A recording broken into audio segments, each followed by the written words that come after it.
अस्सलाम वालेकुम my YouTube family. उम्मीद करती हूँ कि आप सब खैरियत से होंगे, बिल्कुल ठीक होंगे। आज मैं बनाने लगी हूँ क्रिस्पी पकोड़े। ये पकोड़े आपको देखने में जितने खूबसूरत लग रहे हैं, खाने में उतने ही टेस्टी और मज़ेदार थे। चलें जी, अपनी रेसिपी का आगाज़ करते हैं। और जिसने अभी तक मेरे चैनल को लाइक नहीं किया, शेयर नहीं किया, सब्सक्राइब नहीं किया, प्लीज़ जल्दी से जाके मेरे चैनल को लाइक कर दें, शेयर कर दें, सब्सक्राइब कर दें। अब यहाँ पे मैंने 2 अदद प्याज लिया, बिल्कुल बारीक स्लाइसेस में कटी हुई, और 2 अदद मैंने आलू लिए हैं, मीडियम साइज़ के बारीक कटे हुए मैंने यहाँ पे आलू लिए हैं। और मैंने ये धनिया लिया है, ये भी मैंने बारीक काट लिया था थोड़ा सा। 1 टेबल स्पून के बराबर जो है मैं इसमें सूखा धनिया ऐड करूँगी। ये वो बेसिक मसाले हैं जिसके बगैर पकोड़े बन ही नहीं सकते, पकोड़ों में लज्जत आ ही नहीं सकती, इसलिए इनको डालना आप मत भूलिएगा। अब मैं इसमें ऐड कर रही हूँ 1 टेबल स्पून, मैंने इसमें ऐड किया ज़ीरा पाउडर, जो कि मैंने ड्राई रोस्ट करके रखा हुआ है। इससे फ्लेवर बहुत अच्छा आता है।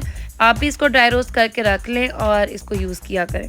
2 टेबल स्पून के बराबर मैंने यहाँ पे कसूरी मेथी ली है, वो ऐड करी। इससे फ्लेवर बहुत अच्छा आता है, ये आप ज़रूर ऐड करें, बहुत मज़े के पकोड़े बनेंगे इससे। यहाँ पे मैंने लिया है अनारदाना, जो कि मैंने 1 टेबल स्पून ऐड किया है। इसको आपने अच्छी तरह से धो लेना है क्योंकि इसमें मिट्टी होती है और आपने इसको धो के यूज़ करना है। ये वो 4 इंग्रेडिएंट्स हैं जिसके बगैर पकोड़े बन ही नहीं सकते, और आप ये ज़रूर ऐड करें और आप पकोड़े खाएं, आप दुआएं देंगे कि पकोड़े बहुत मज़े के बने हैं। अब मैं यहाँ पे ऐड कर रही हूँ बेसन। बेसन जो है आपने ज़्यादा क्वांटिटी में ऐड नहीं करना, बेसन की क्वांटिटी आपने कम रखनी है। आपने बेसन सिर्फ उतना रखना है जिससे आपकी बाइंडिंग हो जाए। अगर बाइंडिंग नहीं हो रही तो आप थोड़ा सा और ऐड कर लें। सब्जियों की क्वांटिटी आपने ज़्यादा रखनी है और बेसन की क्वांटिटी आपने कम रखनी है। जब आप थोड़ा सा पानी ऐड करें, आपको लगे कि इसकी बाइंडिंग हो रही है, तो फिर आप बेसन और ऐड ना करें। 2 से 3 पिंच के बराबर यहाँ पे मैं ऐड करी मीठा सोडा। मीठे सोडा जो है, इससे तो पकोड़े बहुत अच्छे फूलेंगे और क्रंची बनेंगे, इसलिए मीठा सोडा भी ज़रूर आप ऐड कीजिएगा, मिस नहीं करना इसको। 1 टेबल स्पून के बराबर मैं यहाँ पे नमक ऐड कर रही हूँ। 1 टेबल स्पून के बराबर मैं यहाँ पे लाल मिर्च पाउडर ऐड कर रही हूँ। इसमें अच्छा कलर लाने के लिए मैं ऐड कर रही हूँ हल्दी पाउडर। हल्दी पाउडर मैंने ½ टीस्पून इसमें ऐड की है। अब हम यहाँ पे पकोड़ों की बाइंडिंग कर लेते हैं। पहले अब मैं इसको अच्छी तरह से मिक्स करूँगी, फिर मैं थोड़ा सा पानी ऐड करूँगी। पानी जो है वो ज़्यादा क्वांटिटी में ऐड नहीं करना, ज़्यादा क्वांटिटी में पानी ऐड करेंगे तो वो पकोड़े हमारे अच्छे नहीं बनेंगे। बिल्कुल थोड़ा थोड़ा पानी आपने ऐड करना है, और पानी हमने तब ऐड करना है जब फ्राई करनी है। आपने पहले आधा घंटा या 15 मिनट पहले पानी ऐड करके नहीं रखना। जब आपने फ्राइंग करनी है, दूसरी तरफ आपने फ्लेम ऑन कर देनी है और ऑयल गर्म होने देना है, और इस तरफ आपने इसकी बाइंडिंग करनी है।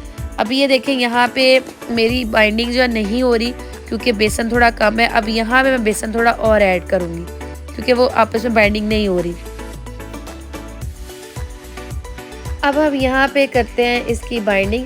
अब आप देखेंगे यहाँ पे हमारी बाइंडिंग हो जाएगी क्योंकि मैंने बेसन की क्वांटिटी थोड़ी और ऐड की है, लेकिन ज़्यादा क्वांटिटी आपने ऐड नहीं करनी। बस आप ये देखें कि अब ये आपस में पानी भी मैंने ज़्यादा नहीं डाला, पानी भी कम क्वांटिटी में था। अब बस ये है कि जब आपके हाथ में फील हो के सारा मिक्सर जो है वो आपस में जुड़ रहा है, तो इसका मतलब है कि इससे ज़्यादा हमने और ऐड नहीं करना। अब यहाँ पे पकोड़ों का मिक्सर जब रेडी हो चुका हुआ है, अब दूसरी तरफ जो है मैंने एक प्यारा सा फ्राइंग पैन लिया है। इस पे मैं डालूंगी ऑयल, और ऑयल को मैं अच्छी तरह से गर्म कर लूँगी। जब हमारा ऑयल फुली गर्म हो जाएगा तो मैं इसमें पकोड़े जो है वो ऐड कर दूँगी। अब यहाँ पे हमारा जो ऑयल है वो फुली गर्म हो चुका हुआ है। मैंने एक पकोड़ा डाल के चेक किया पहले कि गर्म है कि नहीं। अब वो फुली गर्म था, तो अब मैं बाकी के सारे पकोड़े जो है इसमें ऐड कर दूँगी और इसकी हम फ्राइंग कर लेंगे।